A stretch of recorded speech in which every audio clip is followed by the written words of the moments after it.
tenemos que inmediatamente hablar del artículo 1000 del Código Civil para adelante, porque estamos hablando de la sucesión mortis causa.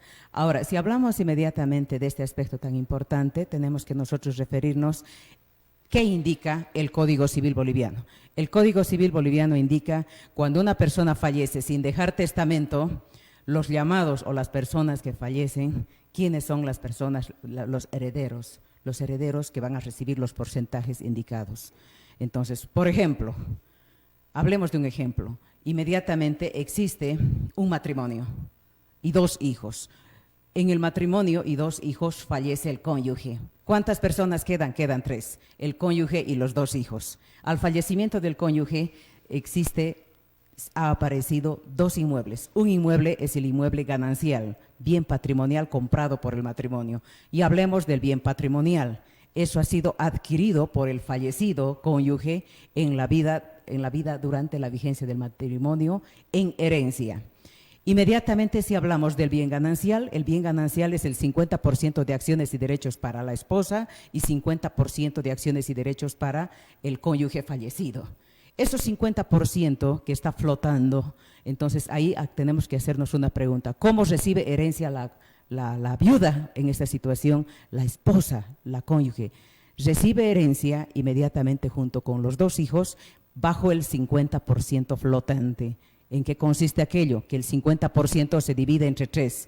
Ingresa la esposa, que es la viuda, y los dos hijos. Entonces, ahí sucesivamente usted se dará cuenta que la mamá o la esposa recibe su 50% más una acción que entra como hija a la declaración de sucesiones hereditarias.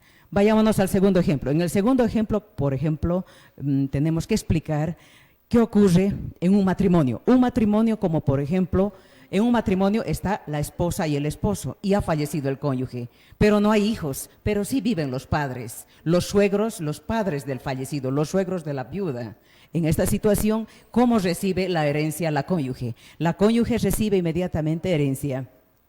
Acá es tan delicado. Estamos hablando justamente de cómo recibe esta cónyuge. Esta cónyuge sí tiene derechos para recibir la herencia. ¿Cuál es la explicación? La explicación es de que inmediatamente la ley ingresa y le favorece a la cónyuge, incluidos los dos hijos. Pero en este ejemplo no existe hijos, simplemente existen los padres. Ahí ingresa la figura de los grados y preferidos. Los descendientes son los primeros en heredar, los segundos habiendo padres. Habiendo y existiendo los padres. En esta situación, la cónyuge, la viuda, entonces ella cree ser dueña de todo el patrimonio del 100%. Se da cuenta de ese bien ganancial. Y sin embargo, ante la existencia de los padres ingresan con el 25% del patrimonio y la cónyuge se beneficia con el 75% del 100% de acciones y derechos. ¿En qué consiste aquello? Que la cónyuge, la esposa, la viuda, cree ser dueña de todo y es falso. Entonces acá ingresan por ley, ¿quiénes? Los suegros, porque los suegros están con vida. El tercer ejemplo y sencillo. ¿Qué ocurre cuando no existe hijos y no existe, como por ejemplo, no existen suegros o padres y simplemente existe un matrimonio?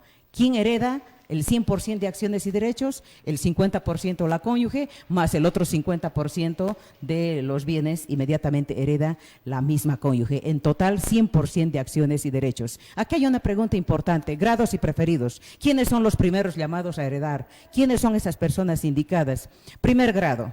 Son los descendientes, los hijos y cónyuge si hubiere. Segundo grado, si no existiere hijos ni cónyuge, inmediatamente heredan los padres. Tercer grado, si no existiere hijos, cónyuges ni padres, heredan ¿quiénes? Inmediatamente heredan ahí los hermanos. ¿Se da cuenta? Si no hubiera ni hijos, ni cónyuge, en esta situación no hubiera ni los hermanos, inmediatamente heredan los primos. Y en quinto lugar, ¿quién va a heredar? El Estado en caso de que no hubiera nadie. Entonces, ¿cuál es la regla de oro? De que la ley ingresa en forma unánime, una vez que una persona no ha dejado en testamento valioso en vida. ¿Cuál es el mensaje acá? El mensaje viene por lo siguiente, de que La herencia es la transmisión de bienes, no solamente bienes, sino obligaciones. Es el conjunto de patrimonio que uno puede dejar en vida y cuando ingresa en sucesión mortis causa, cuando la persona ha fallecido. Una vez que ha fallecido, inmediatamente deja los problemas. ¿Cuál es el otro mensaje? ¿Qué es herencia? Herencia, bien claro. Con el tiempo una persona puede darse cuenta que indica herencia. Herencia es todo lo que los muertos dejan para que los vivos se maten. Hoy en día en los tribunales departamentales entre hermanos se hacen problemas de juicios muy lamentables y realmente la familia boliviana se va deteriorando. ¿Qué significa aquello? Significa un principio valioso. Lo que es del César es de César y lo que es de Dios demos a Dios. La herencia se divide en partes iguales, ni más ni menos. Ese es el porcentaje y esa es la situación. Vayámonos al primer ejemplo. En el primer ejemplo hemos hablado inmediatamente de dos bienes. Unos bienes gananciales y los otros bienes patrimoniales. ¿Qué es patrimoniales? Es lo que usted ha recibido en herencia dentro de su vida matrimonial. ¿Y cómo hereda la cónyuge? ¿Cuál es la pregunta? Entonces, supuestamente indican, no, van a recibir los sobrinos. Normalmente, los hermanos y la familia del fallecido tienen e indican que tienen todo su derecho y todo el respaldo de ley para que la viuda no reciba nada. Sin embargo, la viuda, en esta situación, la persona que es cónyuge recibe el 50% más una acción del bien ganancial y en el bien patrimonial recibe e ingresa como hija. Eso 100% del bien patrimonial recibido por herencia por parte del fallecido se divide en 3. Entonces, ¿qué significa? Por partes iguales. Entonces, no es su querer de usted. Entonces, la norma de acá del derecho sucesorio implica y explica con claridad quiénes se van a beneficiar con la herencia, ni más ni menos. Doctora, ¿y qué pasa a aquellas personas o parejas que hacen casa en herencias, bueno, que no están a nombres, digamos, de ninguno de los dos? ¿Qué pasa si uno de los dos fallece? Buena pregunta. Como por ejemplo hablamos de los terrenos rurales, sin embargo los padres inmediatamente mediante minuta han tomado la decisión de dejar un terreno de 1000 metros a favor de uno de los cónyuges. Ha recibido en calidad de herencia. Uno se tiene que declarar primeramente heredero, se tiene que declarar heredero de las acciones y derechos de la madre o el padre fallecido. Esos requisitos son importantes, saber cómo declararse heredero. ¿Y qué ocurre? Como por ejemplo usted pregunta, ¿qué ocurre si los dineros son invertidos y se hace un inmueble en una herencia sobre ese terreno? Inmediatamente, ¿qué ocurre?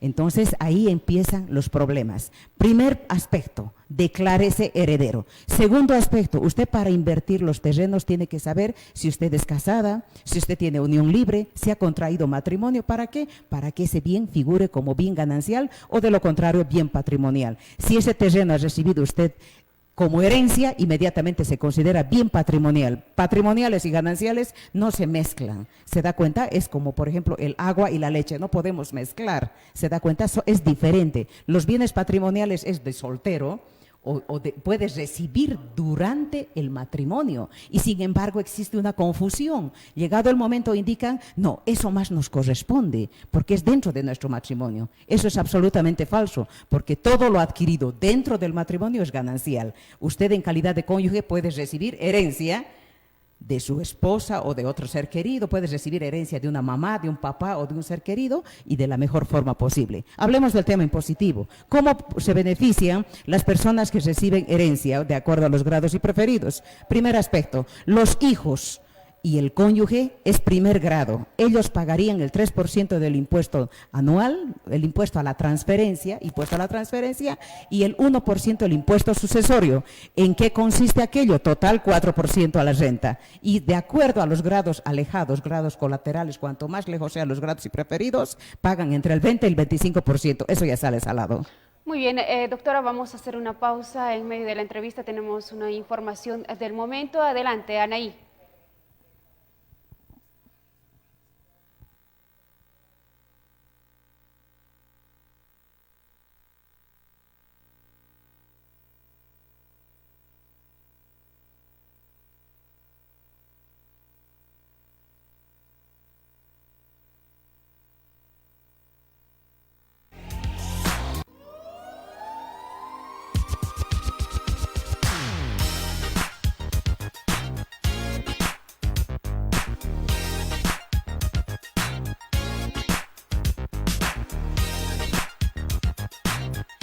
beneficiado esta canasta estudiantil en nuestro Distrito 2. Muchas gracias. Con la intervención y la palabra de la doctora. Hola. Nevay, buenos días. Nos encontramos ya en vivo y justamente estamos viendo las imágenes de la actividad en la que te encuentras. Así es, ahí estamos justamente en el Distrito 2 del municipio de Sacaba, donde las autoridades de este lugar están dando el inicio de la entrega de canastas estudiantiles, iniciando por esta unidad educativa que es el boliviano-japonés. Se va a comprender la entrega de arroz, leche, miel, tarwi, yogur y también azúcar. Hace un momento ya la alcaldesa se ha referido justamente a la entrega que se va a realizar. Vamos a tratar nosotros de hablar con la alcaldesa por este lugar. Bueno, estamos viendo ya en imágenes que va a realizar la entrega a la primera madre de familia de este lugar. Ahí podemos observar y ya se está realizando la entrega. Son alrededor de 43.000 canastas estudiantiles que el municipio de Sacaba va a entregar justamente a los estudiantes de todo lo que comprende Sacaba. Ya se ha iniciado con la entrega a partir del día de hoy y manifestaban que se han realizado reuniones conjuntas para llegar a acuerdos y hacer la entrega justamente lo antes posible, puesto que los estudiantes también necesitan de estos productos. Vamos a tratar de hablar con la alcaldesa por este lugar.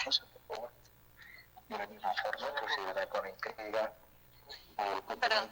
Alcaldesa, buenos días. Estamos en vivo para Televisión Universitaria y ya se realiza la entrega de las canastas estudiantiles. Sí, estamos acá en el Distrito 12, el Colegio Boliviano-Japonés, y hacemos el inicio de acá de la unidad educativa para los padres de familia, la canasta estudiantil, ¿no? Que esto va en beneficio siempre de nuestros hijos, de nuestros estudiantes. ¿De cuántas canastas estamos hablando? Bueno, estamos acá con 43.056 canastas estudiantiles que se tiene que trabajar en todo nuestro municipio de Sacaba. Es harto el trabajo y pedirle siempre a toda la población, padres de familia, que nos puedan coadyuvar y a poder hacer la entrega en el momento adecuado. ¿De cuánto presupuesto estamos hablando que utilizaba el municipio de Sacaba justamente para dotar? Estamos hablando de un presupuesto de 9.056.000 a efecto de poder preparar, ¿no? Son 9.056.000. ¿Se va a distribuir de acuerdo a un cronograma? Hemos empezado ya el 21 de septiembre con el Distrito 1. Ahora ya estamos en la segunda semana, entonces tenemos un cronograma para poder concluir hasta fin de semana. ¿Cuáles son los requisitos que necesitan los padres de familia? Solamente tenemos el listado del colegio, de las diferentes unidades educativas y el carnet de identidad, suficiente para nosotros, ¿no? Muchas gracias, muy amable. Bueno, ahí escuchábamos justamente las palabras de la alcaldesa del municipio de Sacaba que nos decía, ¿no? Ya la segunda entrega que están realizando el Distrito 2 es durante esta jornada. Es uno de los municipios, en realidad, de los primeros que está realizando la entrega de estos productos, llegando a un acuerdo con los padres de familia. Esto es lo que sucede a estas horas de la mañana en el municipio de Sacaba. Muy bien, Nevay, te agradecemos el detalle. Por supuesto, también estamos ahí haciendo seguimiento a las actividades que realizan las autoridades del municipio. En otro momento volvemos y restauramos contacto con la persona. Estamos viendo justamente en las imágenes la entrega de las canastas estudiantiles que se están haciendo en el municipio de Sacaba con una inversión de 9 millones de bolivianos y también que es una cantidad de 43.000 las que se van a entregar en este municipio por los distintos distritos. Estaremos haciendo seguimiento, por supuesto, de esta actividad. Sin embargo, tenemos que continuar con más en la revista Buenos Días. Muy bien, así es, vamos a retomar la entrevista con la doctora Marisol Aguilar ya para culminar la entrevista, doctora, en cuanto a las herencias y demás. ¿Cuál es la recomendación que usted brindaría a la población? Hacer un llamado a las madres y padres de familia e indicarles de que uno si no puede dejar en testamento herencia, puede dejar en vida mediante el anticipo de legítima. ¿En qué consiste aquello? Que usted en vida puede decidir y dejar sus bienes, las cuentas claras, amistades eternas para que sus hijos el día de mañana no tengan problemas. Y sin embargo, usted tiene toda la decisión para realizarlo. Y también con una cláusula importante, y esta recomendación es esencial, de que usted inmediatamente haga colocar la cláusula con beneficio o con derecho de usufructo. ¿En qué consiste eso? Breve, de que usted no puede disponer, simplemente puede usar y vivir, puede estar en el patrimonio y simplemente su protección, su salud y su vida va a estar protegida hasta el resto de sus vidas. Caso contrario, será expulsado de su vivienda. No se generaliza, pero sucede que se ve en tribunal departamental todos los días problemas y problemas por herencia. Gracias por la invitación y a tus órdenes. Muchísimas gracias, doctora, por esta información. Hasta otra oportunidad. Muchas gracias. Muy bien, ahí está la visita de la doctora Marisol Aguilar Pardo, administrador de empresas y auditor financiero. Tenemos que revisar más información a esta hora de la mañana. Adelante, Juan Carlos. Así es, tenemos que seguir revisando más información y le contamos que el Hospital Viedma prevé implementar más respiradores en el área de terapia intensiva